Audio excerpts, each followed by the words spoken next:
ಮುಂದುವರೆದು ಕಂದಾಯ ಗ್ರಾಮಗಳನ್ನು ಗುರುತಿಸ್ತಕ್ಕಂಥದ್ರಲ್ಲೂ ಕೂಡ ಈ ಫೆಬ್ರವರಿ ಇಂದ ಲಾಸ್ಟು ನಾವು ಒಂದು ತಿಂಗಳಲ್ಲೇ ತಗೊಂಡ್ರೆ ಸುಮಾರು 3,400ದಷ್ಟು ಹೊಸದಾಗಿ ಕಂದಾಯ ಗ್ರಾಮಗಳನ್ನ ಈಗ ಗುರುತಿಸಿದ್ದಾರೆ.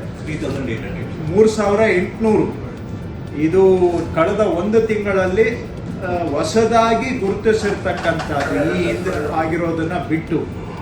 ಸೊ ಅದು ಕೂಡ ಕೆಲವು ಜಿಲ್ಲೆಗಳಲ್ಲಿ ತುಂಬ ಚೆನ್ನಾಗಿ ಕೆಲಸ ಮಾಡಿ ಗುರುತಿಸಿದ್ದಾರೆ. ಎಲ್ಲೆಲ್ಲಿ ಅವಕಾಶ ಇದೆ ಅದನ್ನೇ ಹೋಲಿಕೆ ಮಾಡಿದರೆ ಅವರ ಅಕ್ಕಪಕ್ಕ ಇರ್ತಕ್ಕಂಥ ಜಿಲ್ಲೆಗಳು ಬೇರೆ ಜಿಲ್ಲೆಗಳಿಗೆ ಹೋಲಿಕೆ ಮಾಡಿದರೆ ಅಲ್ಲಿ 0 ಇದೆ ನಂಬರು. ಇಲ್ಲೇ ನೋಡಿ, ಈಗ ಕೋಲಾರ KGF ಅಲ್ಲಿ 0, ಕಾಗವಾಡ 0, ಹುನಗುಂದ 0, ನರಗುಂದ 0.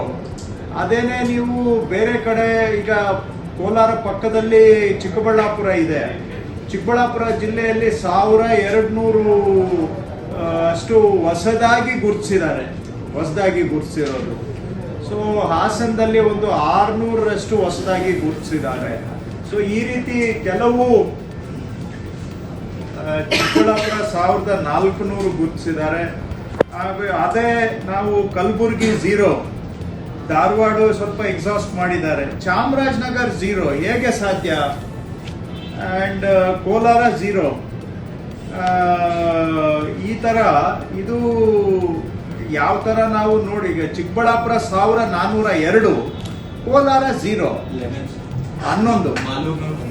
ಮಾಲೂರಿಂದ 11 ಬಂದಿದೆ. ಬಿಟ್ಟರೆ ಇನ್ನೆಲ್ಲ 0 ಇದೆ. ಇದು ಕಾಮನ್ ಸೆನ್ಸ್ ಪ್ರಕಾರ ನೋಡಿದ್ರೂ ಕೂಡ ಹೇಗೆ ಸಾಧ್ಯ? ಸೊ ಈ ರೀತಿಯಾಗಿ ಇರುವಂತಹದ್ದು. ಆದರೂ ಕೂಡ ನಾವು ಕೆಲವು ತಹಶೀಲ್ದಾರ್ಸು ತುಂಬ ಎಫರ್ಟ್ ಹಾಕಿ ಹೊಸದಾಗಿ ಈಗ 3,800 ಗುರುತಿಸಿದ್ದಾರೆ. ಬೆಂಗಳೂರು ದಕ್ಷಿಣ ಜಿಲ್ಲೆಯಲ್ಲೂ ಸೇರಿ ಚಿಕ್ಕಬಳ್ಳಾಪುರ, ಹಾಸನ ಇವರೆಲ್ಲ ಸೇರಿದರೆ, ಇವನ್ನು ತುಮಕೂರಲ್ಲಿ ಈಗಾಗಲೇ ಸುಮಾರು ಗುರುತಿಸಿದ್ರು ಕೂಡ ಮತ್ತೆ 238 ಈಗ ಗುರುತಿಸಿದ್ದಾರೆ.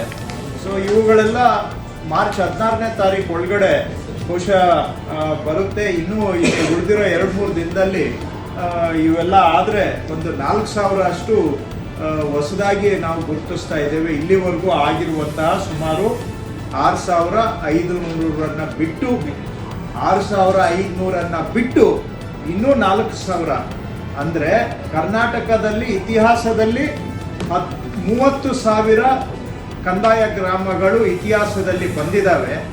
ಆದರೆ ಈ ಒಂದು ಅಭಿಯಾನದ ಅಡಿಯಲ್ಲಿ ಹೋದ ಸರ್ಕಾರದ ಅವಧಿಯಲ್ಲಿ 1,557 ಹೊಸ ಗ್ರಾಮಗಳನ್ನು ಅವರು ಘೋಷಣೆ ಹೊರಡಿಸಿದ್ರು. ಅದನ್ನು ಸೇರಿದರೆ 10,000 ಗ್ರಾಮಗಳು ಕಂದಾಯ ಗ್ರಾಮಗಳು ಅಥವಾ ಉಪಗ್ರಾಮಗಳು ಈಗ ದಾಖಲೆಗೆ ಸೇರ್ಪಡೆ ಆಗ್ತಾ ಇದ್ದಾವೆ. ಇವು ಇಷ್ಟು ದಿನ ದಾಖಲೆ ರಹಿತವಾಗಿದ್ದಂತಹ ವಸತಿ ಪ್ರದೇಶಗಳು ಅಂತ ಹೇಳಿದ್ರೆ ಒಂದು ಐತಿಹಾಸಿಕ ಸಾಧನೆ ಮತ್ತು ಆ ಜನಗಳಿಗೆ ಶಾಶ್ವತ ಪರಿಹಾರ ಅಂತಾನೂ ಕೂಡ ಹೇಳ್ಬೋದು. ಬದುಕಿಗೆ ಒಂದು ಕಾಯಕಲ್ಪವನ್ನ, ಬದುಕಿಗೆ ಒಂದು ಭದ್ರತೆಯನ್ನ, ಗ್ಯಾರಂಟಿಯನ್ನ ಕೊಡ್ತಕ್ಕಂಥ ಒಂದು ಒಳ್ಳೆ ಕೆಲಸ ಆಗಿದೆ. ತಾವು ತಮ್ಮಲ್ಲಿ ಕೆಲವರಂತೂ ಬಹಳ ಎಫರ್ಟ್ ತಗೊಂಡು ಬಹಳ ಪರಿಶ್ರಮ ಪಟ್ಟು ಕೆಲಸ ಮಾಡಿದ್ದೀರಾ. ತಮ್ಮ ಪರಿಶ್ರಮಕ್ಕೆ ಧನ್ಯವಾದನೂ ಹೇಳ್ತೇನೆ, ಅಭಿನಂದನೆಯನ್ನು ಕೂಡ ಹೇಳ್ತೇನೆ.